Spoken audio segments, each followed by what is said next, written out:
구불 봇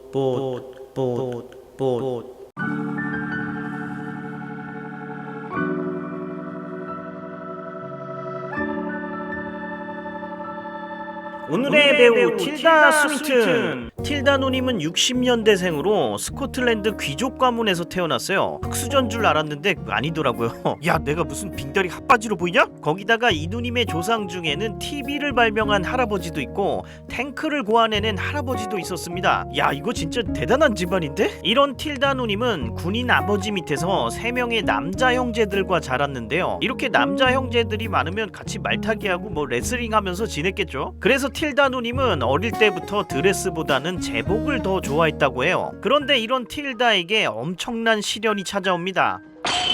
바로 부모님이 뛰어놀기 좋아하는 틸다를 명문 기숙 여학교에 보낸 거예요. 이 웨스트이스 기숙학교가 얼마나 명문이냐면 틸다의 같은 반 친구로 다이애나 황태자비가 있을 정도였습니다. 이런 학교는 사실 돈만 있다고 가는 학교는 아닌 것 같아요. 근데 틸다 누님이 또 명문 귀족 출신 아닙니까? 여튼 귀족이라서 슬픈 아이 틸다는 이렇게 세계적인 명문 학교에 들어갔지만 틸다에겐 이곳이 감옥 학원이었죠. 그래서 틸다는 이 기숙학교에서 굉장한 고통을 받게 됩니다. 아니 젠장 괜히 귀족으로 태어났어? 이 양말도 거꾸로 뒤집어 놓으면 사감님한테 온다. Oh, the lady is a flame. 하지만 이런 갑갑함 속에서 틸다는 한 가지 꿈을 갖게 되는데요. 바로 배우, 아니 작가가 되는 것이었습니다. 사실 이때까지만 해도 틸다는 배우가 될 거라는 것을 꿈에도 생각하지 못했어요. I told you that I went to university as a writer. 그러나 틸다는 우연히 친구 따라 강남 갔다가 장래 희망이 바뀌게 됩니다. 친구가 연극 동아리에 오디션을 보러 간다고 틸다를 같이 데려간 거예요. 얼떨결에 함께 오디션을 보게 된 틸다는 친구보다 연기를 잘했습니다. 아니 나는 밤새도록 준비해서 갔는데 구경하러 간 애가 더 잘해. 하여튼 이렇게 얄미운 친구들이 있어요. 이건 너무한 거 아니냐고. 여튼 이렇게 연극을 시작한 틸다는 꿈이 작가에서 배우로 바뀌게 됩니다. 꿈이 바뀔 정도면 굉장한 재미를 느껴야 하는데 틸다는 엄청난 연기 재능을 가지고 있었던 데다가 특히 연기와 대본에 대해서 동료들과 이야기 나누는 것을 굉장히 좋아했습니다. 어떤 일이든 처음 경험할 때가 중요한 것 같아요. 처음 시작할 때 즐겁고 재밌으면 계속 찾게 되잖아요. 그래서 훗날 틸다 누님이 영화를 고르는데 동료들과의 유대와 소통, 이것이 가장 중요한 기준이 됩니다. 이후 틸다 누님은 캠브리지 대학에 입학하지만 이 누님의 관심은 온통 연기에 쏠려 있었죠. 그래서 틸다 누님은 영국에서 가장 권위 있는 로열 섹스피어 극단에 들어갑니다. 야, 이거 말이 그냥 극단에 들어간 거지 연기 재능이 장난 아니었나봐요. 프랑스 코메디 프랑세즈, 러시아 말리 극단, 로열 섹스피어 컴퍼니, 세계 3대 국립극단 아닙니까? 거기다가 틸다 누님은 한여름밤의 꿈으로 영국 투어를 돌며 연기력을 인정받아요. 하지만 틸다 누님은 로열 섹스피어 극단에서의 연기 활동에 흥미를 잃어갑니다.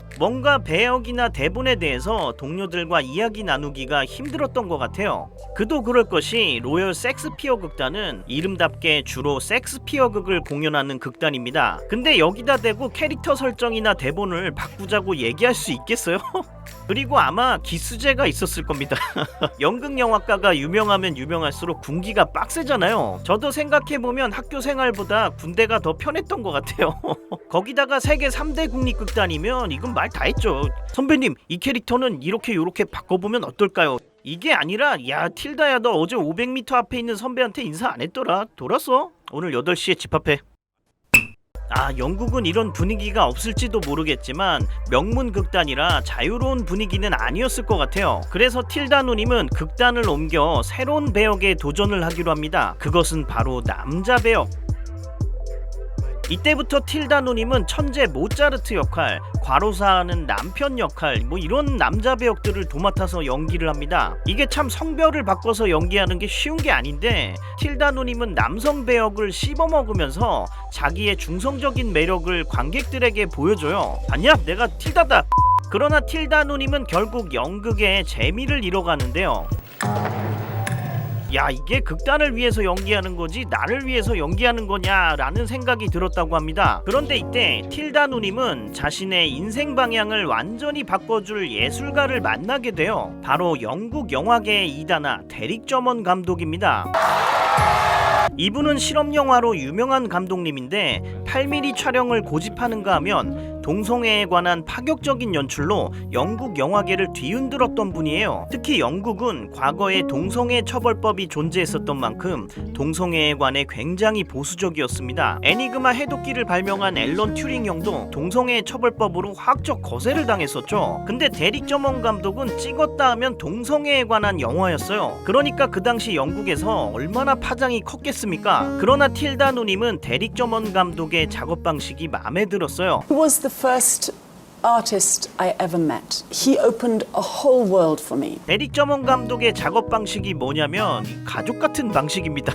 아, 나쁜 뜻이 아니라 한국 독립영화 방식인데 팀원들끼리 긴 시간 동거동락하며 소통을 하는 방식이에요. 영화의 개인주의를 표방하던 데릭 저먼 감독에게 맞는 방식이기도 하면서 틸다가 좋아하는 소통과 유대의 방식이기도 했습니다. Might consider giving me an extension. Could do your side some good these days. You're fucked. He worked with a very close group, like a family. It was really like a sort of safe haven. 그리고 데릭 저먼 감독과 틸다의 아버지들이 같은 군인이었거든요. 근데 군인 집안 사람들은 또 금방 친해지더라고요. 보통 계룡대에서 만나죠. 그래서 틸다 누님과 데릭 저먼 감독, 이 영국의 계룡대 패밀리는 결성되고 틸다 누님은 1986년작 카라파찌오를 시작으로 데릭 저먼 감독과 7편의 영화를 찍으며 데릭 저먼 감독의 전문 배우로서 활동하게 됩니다. Most of them were silent. I wasn't acting a role. I wasn't learning lines. I wasn't having to work on any craft. 그리고 마침내 틸다 스윈튼이라는 배우가 국제적으로 인정받는 작품이 탄생하는데요. 바로 1993년도에 개봉한 올란도입니다. 올란도는 여왕의 축복을 받아서 늙지도 죽지도 않는 불멸의 존재 올란도의 삶을 그리고 있는데요. Do not fade. Do not grow old. She's lived for 400 years. Everyone pretends not to notice. 주인공 올란도는 400년을 넘게 살아가며 남자, 여자의 삶을 번갈아 겪습니다. 영화를 보시면 아시겠지만 사실 이 배역은 그동안 남녀 두 역할을 연기해온 틸다 누님만이 할 수 있는 배역이었어요. Same person. No difference at all. 여기서 틸다 누님은 대체 가능한 배우가 있을까라고 생각이 들 만큼 중성적인 틸다표 연기를 보여줍니다. 이렇게 틸다 누님은 올란도를 통해 시애틀 국제영화제, 데살로니키 국제영화제에서 여우주연상을 타며 국제적으로 이름을 알리게 되죠. 하지만 배우로서 승승장구하던 틸다 누님에게 큰 위기가 찾아와요. 안타깝게도 가족보다 유대가 끈끈했던 계룡대 패밀리가 해체된 것이었죠. 바로 데릭 저먼 감독이 에이즈로 죽게 된 겁니다. And when he died, apart from the fact that I lost really my best friend, I lost my way of working. 틸다 누님에게 있어 데릭 저먼 감독을 잃는다는 것은 영화 그 자체를 잃는 것과 같았어요. At that point, we'll never make another film because it felt at the time as if it was unique. 그래서 틸다 누님은 모든 활동을 중단하고 휴식기를 갖습니다. 이 휴식기 동안 틸다 누님은 행위 예술을 하는데요. 유리관 속에서 8시간씩 들어가 있는 퍼포먼스를 보여주죠. 이 공연은 4일 동안 진행됐고 큰 반향을 일으켰어요. 예술성에 대한 논란도 많았고 사실 저도 이게 뭐하는 짓인가 생각이 들지만 예술이란 게 다들 이해하면 그게 예술이겠습니까? 그리고 뭐 틸다 누님의 성격이 뭐 세간의 평가를 신경 쓰는 누님이 아니기 때문에 쿨하게 넘어갔던 것 같아요. She's strange. She's Scottish. 결국 이 행위예술은 나중에 앵콜 공연도 하고 그 독창성을 인정받게 됩니다. 이렇게 1년이 넘는 휴식기를 갖고 이제 틸다 누님은 한 감독에게 구애받지 않고 독립영화와 상업영화, 드라마, 영화제 심사위원 등 다양한 활동을 이어가는데요. 그러던 중 틸다 누님은 매우 매력적인 배역을 제안받게 됩니다. Yes. 바로 해리포터 1편 마법사의 돌의 사이빌 트릴로니 교수 역이었어요. You shall discover if you possess the sight. 이 트릴로니 교수 역은 엠마 톰슨 누님이 맡았지만 사실 그 전에 틸다 누님에게 제의가 들어왔다고 합니다. 트릴로니 교수는 딱 봐도 정신 나간 예언가인데요. Beyond, you have the grim. 아이 목이야. 결국은 그게 아니었죠. 그러니까 LOL로 치자면 브론즈 팀원들에게 가짜 핑을 찍어대는 고이 트롤이 있었는데, 야, 이러면 부모님 안부 바로 물어봐요. 아버지 뭐 하시나? 근데 알고 보니까 챌린저였던 겁니다. 그쵸, 챌린저의 핑을 심해 브론즈가 어떻게 알겠어요. 뭐 이런 중요한 역할을 하는 배역입니다. 그리고 이 배역이 틸다 누님에게 굉장히 어울리는 캐릭터였는데 틸다 누님은 단호하게 거절합니다. No. 아니 왜? 왜냐하면 이 해리포터가 기숙사 영화였기 때문이에요. 아니 호그와트가 마법학교인데, 아 기숙학교 맞구나.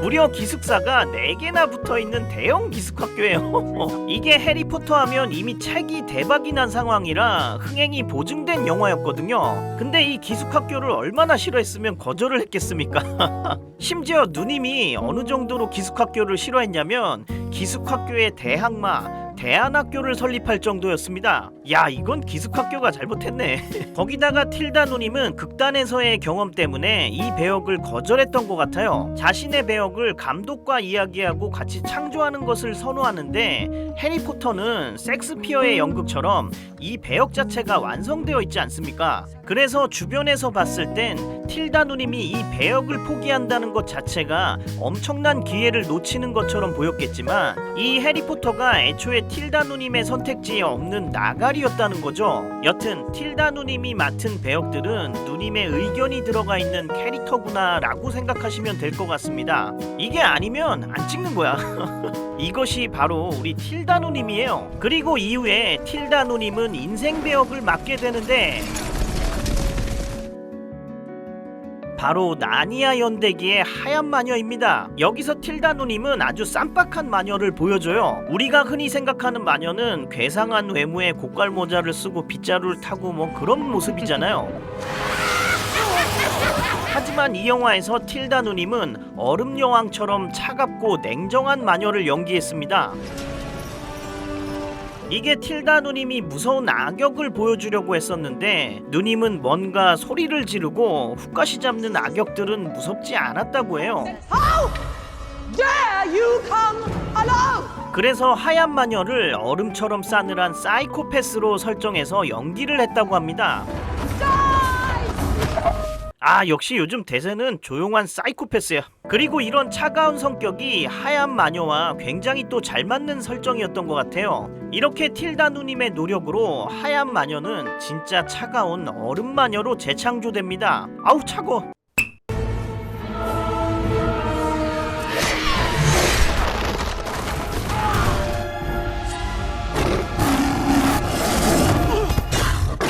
그리고 틸다 누님은 또 다른 인생 배역을 맡게 되는데요. 바로 콘스탄틴의 싸가지 없는 천사 가브리엘입니다.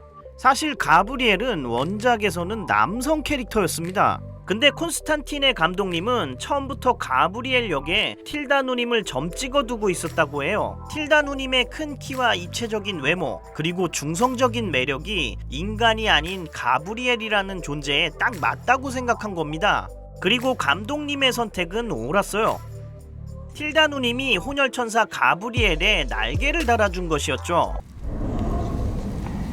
I know what you want, son.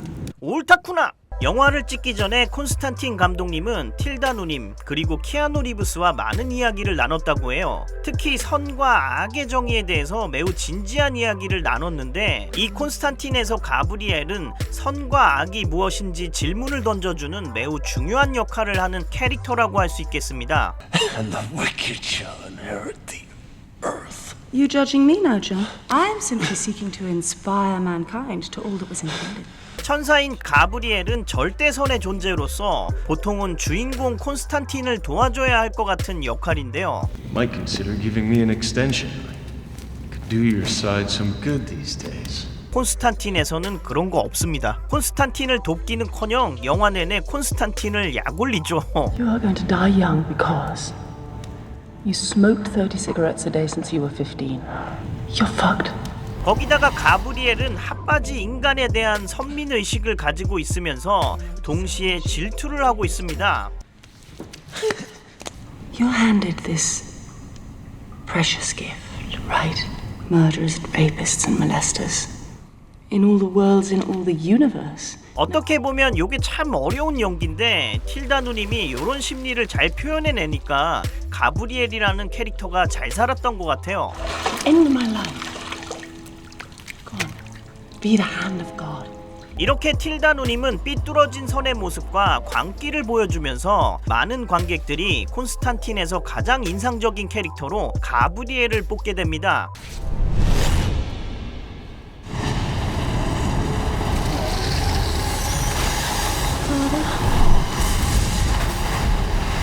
여담으로 키아누 리브스가 콘스탄틴을 찍으며 즐거웠던 일 중 하나는 틸다 누님이 맨발로 자신의 목을 밟아준 것이었다고 해요. 누님 밟아주세요. 그리고 틸다 누님은 또 다른 변신을 하게 되는데 누님은 2014년에 그랜드 부다페스트 호텔에서 파격적인 변신을 보여줍니다. 주름지고 검버섯이 핀 할머니로 분장해 코믹스러운 연기를 보여줘요. Perhaps this will soothe you. While questing once, and now just listen to the words. Hush. 틸다 누님이 맡은 마담 D는 이거 뭐야? 이 마담 뚜야? 여튼 틸다 누님의 마담 D는 짧게 등장하는 조연이었지만 관객들에게 강렬한 인상을 주었습니다. Dear God. 거기다가 할아버지 역할로 나오기도 하는데요. 서스페리아에서는 정말 리얼한 할아버지 분장을 하기도 했습니다. You can give someone your delusion, Sarah. That's religion. 아니 이 할아버지가 틸다 누님이라고? 페이크다 이 병들아! 그리고 틸다 누님은 여기서 멈추지 않습니다. 이번엔 대마법사 소설어 슈프림이 되는데요. 그것은 바로 닥터 스트레인지의 스승님인 에이션트 원이었죠. Magic. 마법을 마스터했지만 대신 모발을 잃었어요? 요건 좀 의외였습니다. 틸다 누님이 마블에 나오다니. 사실 틸다 누님이 원작이 있고 캐릭터가 이미 정해져 있는 배역을 피하는 느낌이 강했거든요. 그래서 마블 영화에는 출연하지 않을 거라 예측됐었는데 정말 예상치 못한 큰 반전을 가져옵니다. 바로 에인션트 원의 성별을 여자로 바꿔버린 것이었죠. 그리고 틸다 누님은 이 에인션트 원의 캐릭터 구상에 참여하게 됩니다. And then the Ancient One was irresistible to me. Like, we didn't want to pin it down to any kind of, specific Buddhism, specific gender. We wanted to free it up. 이러면 틸다 누님이 충분히 오케이 할 만하죠. Now you don't have time. Time is relative. Your body hasn't even hit the floor yet. It's not about you. 이렇게 틸다 누님은 변신에 변신을 거듭하며 세계에서 가장 변신을 잘하는 배우로 손꼽히게 되죠. 하지만 이런 틸다 누님에게도 또 위기가 찾아옵니다. 틸다 누님은 2000년대 중반에 케빈에 대하여라는 영화에 합류하게 되는데요. 이 영화에서 틸다 누님은 사이코패스 아들을 가진 평범한 엄마의 역할을 맡게 됩니다.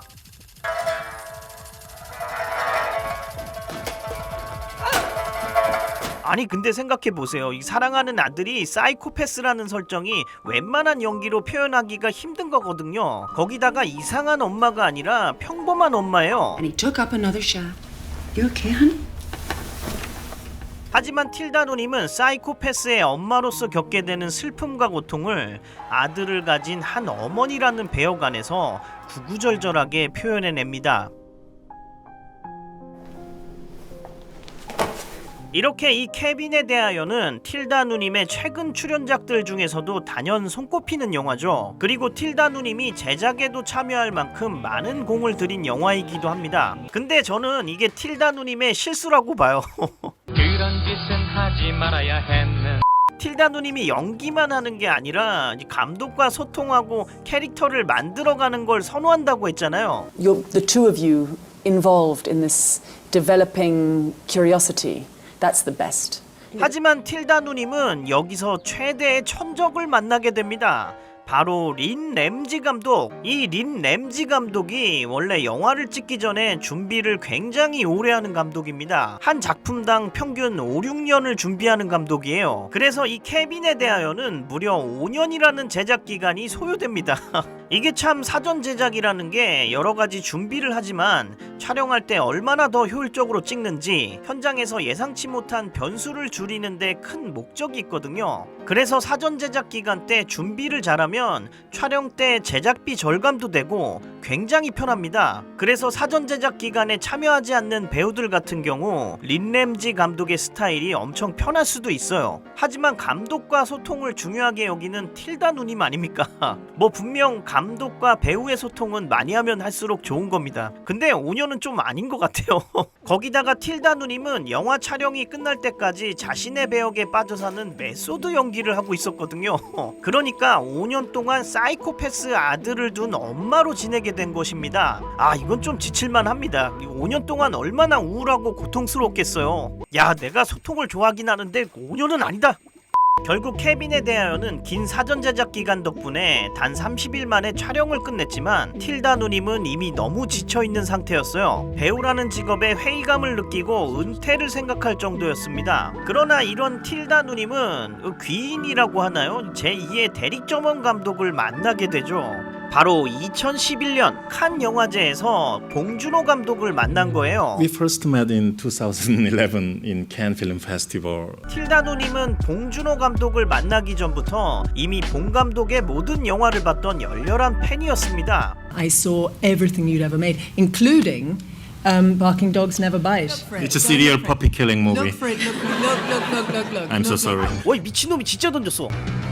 그래서 봉 감독에게 당신의 영화에 꼭 출연하고 싶다고 얘기를 합니다. 근데 봉 감독님도 이게 웬 떡이냐 싶었을 거예요. 어떤 감독이 틸다 스윈튼을 마다하겠습니까? 안 그래도 봉 감독은 틸다 누님을 존경하는 배우로 꼽았었거든요. 저는 사실 오래전부터 당연히 팬이었고 서울에 있는 작은 극장에서 올랜도가 개봉했을 때 어떤 그 생생한 기억이 있었죠. 그래서 즉석에서 한 배역을 권유하는데 아직 시나리오도 제대로 나오지 않은 설국열차의 메이슨 역을 부탁한 겁니다.